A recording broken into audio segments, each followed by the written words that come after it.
السلام عليكم. أقدم لكم أعزائي المشاهدين طبخة سريعة وخفيفة من البطاطا، بناء على طلب بعض الأخوات. طلبت مني أكلات خفيفة وسريعة على العشاء وتكون سهلة وأيضا رخيصة الثمن. أحتاج حبتين من البطاطا متوسطة الحجم برشتها بالمبراشة، واحتاج بيضة واحدة.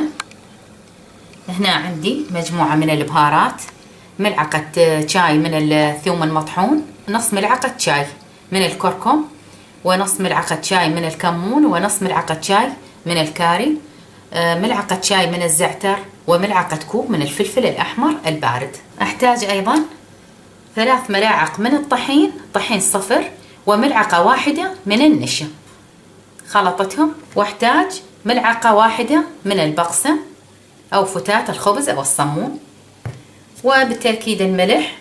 واحتاج قليل من الزيت، يعني هاي هم حسب رغبتكم، إذا تريدوا تقلوها أو بدهن خفيف مثل الشوي بالطاوة أو بالمقلاة. فلفل لزيادة النكهة والطعم، وأيضا لزيادة القيمة الغذائية.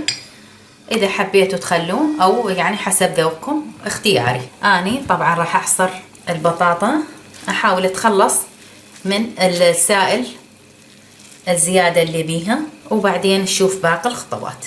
بعد ما عصرتها بشكل جيد راح أنزل كل المكونات اللي عندي اللي ذكرتها: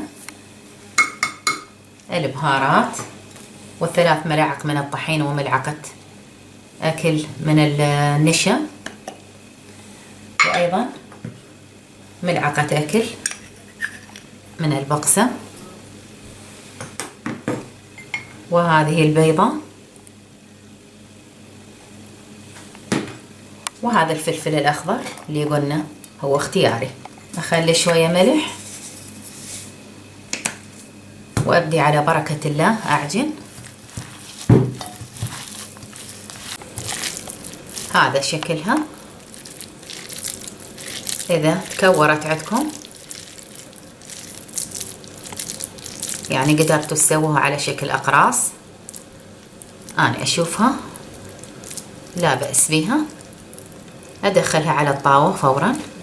وإذا شفتوها لينة وما تلابس عندكم ممكن إضافة بقسم أو طحين حتى تصبح بالقوام اللي نطلبه. بهذا الشكل خليها شوية سميكة مثل الكوباية. الحرارة تكون متوسطة، ما نريدها حارة جدا وبعدين تنضج من الخارج وتبقى من الداخل غير ناضجة. ممكن شوية نخففها إذا شفناها، يعني أنا أتصور بهذا الشكل تكون أفضل حتى نقدر نخلي حبات البطاطا تنضج.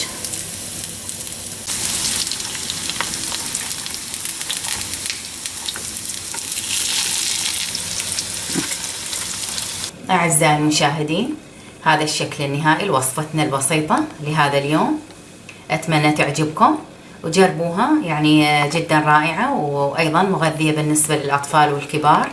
طبعا ممكن تكبرون الحبة تسووها أكبر وتصير على شكل برجر وتسووها سندويشات.